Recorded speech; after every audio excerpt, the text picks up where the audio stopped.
Tahu nggak, katanya kita bisa hidup lebih bahagia kalau punya sedikit barang.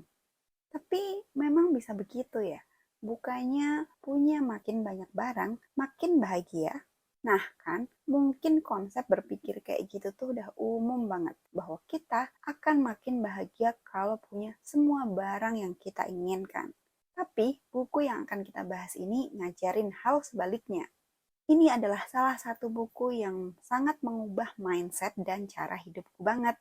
Buku Seni Hidup Minimalis karya Francine Jay.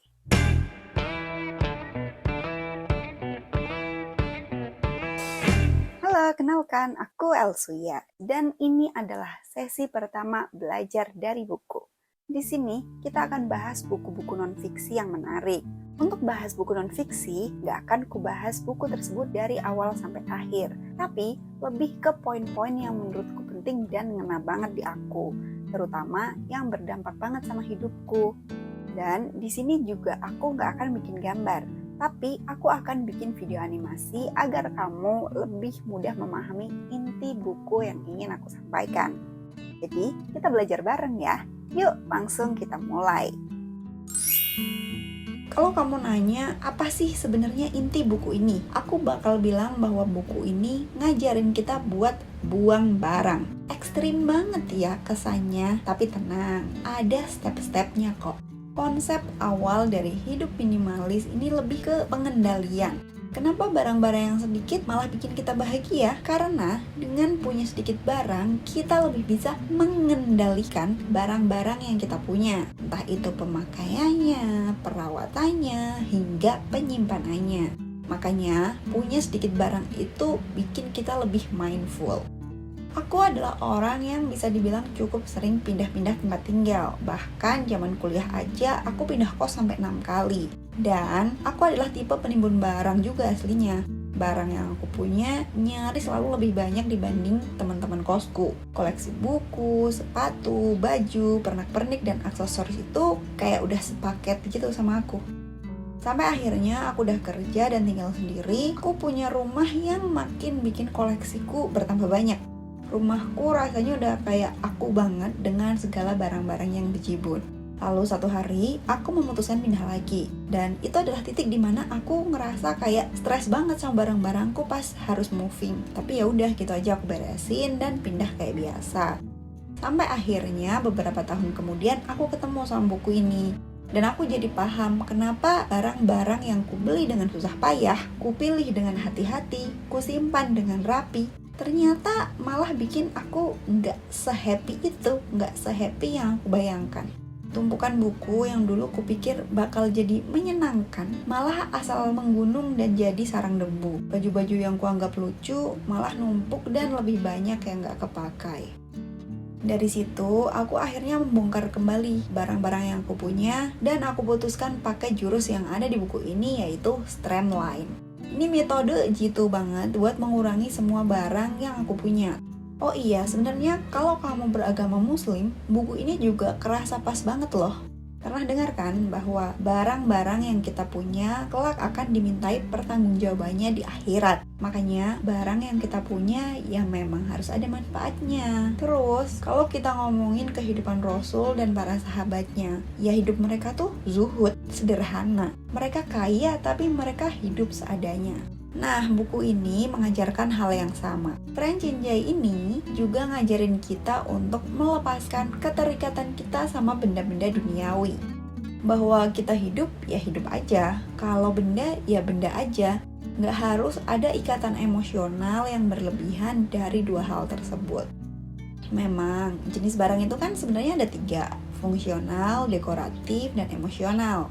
Mungkin memang ada barang kenang-kenangan yang bakal bikin kita emosi banget dan gak bisa lepas. Tapi ya jumlahnya harus dibatasi. Jangan sampai semua barang yang kita punya dilabeli barang emosional. Gak lucu kan, banyak banget. Terus gimana dong cara kita mulai hidup minimalis? Di buku ini, kamu bakal dikasih metode bernama Streamline. Biar lebih cepat, aku bakal menyingkat lagi metode Streamline ini menjadi 3 step besar saja. Step yang pertama yaitu STR. Inti dari step ini adalah buang barang. Simpel banget. Di sini kamu harus start over atau mulai secara benar. Mulai membuang barang dari awal. Misal pilih tempat terdekat kamu, misal kamar, lalu kumpulin semua barang-barang kamu dan seleksi barang-barang itu. Kamu pilih mana yang mau dibuang, mana yang mau diberikan ke orang, dan mana yang mau kamu keep atau simpan. Nah, biar kamu nggak kalap soal barang mana yang mau disimpan, ketika kamu mau menyimpan barang, pikirkan apakah barang tersebut memberikan nilai lebih ke dalam hidup kamu. Apakah kamu lebih bahagia dengan barang itu? Pokoknya kamu harus punya alasan. Jangan simpan barang yang di benak kamu muncul, kayaknya sayang nih, siapa tahu nanti butuh. Karena benda-benda kayak gitu yang paling sering bikin kita nimbun dan pada akhirnya beneran gak kepakai sebenarnya. Jadi mending ditransfer kan, kasihkan kepada orang yang lebih membutuhkan barang itu dibandingkan kita. Step kedua yaitu EAM. Susah ya penyebutannya. Intinya simpan barang dengan benar. Jadi dalam metode menyimpan barang, semakin kosong semakin bagus. Karena misal kamu menaruh sesuatu di rak, kalau kamu abai, percaya deh, lama-lama pasti akan nambah-nambah dan balik lagi jadi berantakan karena barangnya banyak. Jadi setelah kita membuang barang, nah nyimpennya juga harus sesuai. Kalau kamu punya barang dekoratif, ya pajanglah. Barang dekoratif tuh fungsinya kan estetika. Jadi kalau dia tidak memberikan nilai tambah terhadap keindahan, ya kamu nggak perlu barang itu. Jadi jangan sampai kayak aku pas bongkar semua barang, ternyata masih banyak barang yang bahkan masih di dalam kardus selama bertahun-tahun. Sia-sia banget kan jadinya. Pokoknya semua barang pastiin kamu simpan dengan cara yang tepat. Biar kita tuh tahu dan lebih mindful sama barang-barang yang kita punya. Karena dengan kayak gitu, kamu bakal mikir 2 kali kalau mau nambah barang lagi. Akan disimpan di mana? Apakah ada tempatnya? Apakah di rumah kita sudah punya barang yang mirip fungsinya dengan barang ini? Pertanyaan kayak gitu hanya akan muncul ketika kamu sudah mindful dengan barang-barang yang kamu punya. Step ketiga yaitu line, yang disebut juga batas. Intinya ada di huruf L ini menurutku, yaitu limit atau batas. Setelah kamu berhasil membuang dan mengatur penyimpanan barang, kamu harus bisa mengatur batas atau jumlah. Karena kalau enggak, ya kamu akan numpuk barang lagi. Contohnya, misal kamu pencinta buku, kamu beli buku, kamu baca. Nah, coba kamu tanyakan ke diri kamu suka nggak tuh sama bukunya? Akan kamu baca ulang nggak buku itu? Jadi sebelum kamu simpan, mending kamu pertimbangin dulu, apakah akan kamu baca ulang? Apakah dengan menyimpan buku itu bikin kamu makin happy? Atau hanya akan jadi another buku yang menumpuk di rak dan terlupakan? Untuk menjaga batas ini, kamu bisa pakai metode if one comes in, one goes out. Jadi, misal kamu beli 1 buku, kamu simpan di rak, ya berarti kamu harus ngeluarin 1 buku lain dari rak tersebut. Bisa kamu kasihkan ke teman, atau kamu sumbangin ke perpustakaan. Kalau kamu makin ingin minimalis, ngerasa belum cukup, kamu bisa juga sambil terus mengurangi barang dan mengulang prosesnya. Pokoknya tiap hari kamu ya harus bisa kontrol diri supaya tidak kembali menimbun barang. Cara mudah untuk hidup minimalis itu sebenarnya kita bisa pakai prinsip yang gampang, membeli hanya yang kita butuhkan. Sebelum beli barang, berhentilah dulu. Kasih jeda diri kita untuk menimbang dan berpikir ulang. Dan tanya ke diri sendiri, kenapa aku harus beli ini ya? Well, memang hidup minimalis di era medsos kayak sekarang nggak mudah. Kita udah jadi objek sekaligus korban iklan tanpa kita sadari. Kita lihat banyak flexing di media sosial, segala benda unik yang sangat containable diperjualbelikan. Narasi bahwa kamu harus punya barang ini bikin kita sering FOMO.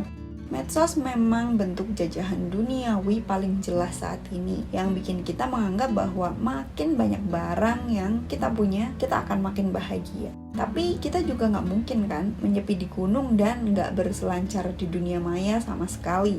Jadi untuk hidup minimalis, kita fokus sama apa yang bisa kita kontrol, yaitu diri sendiri.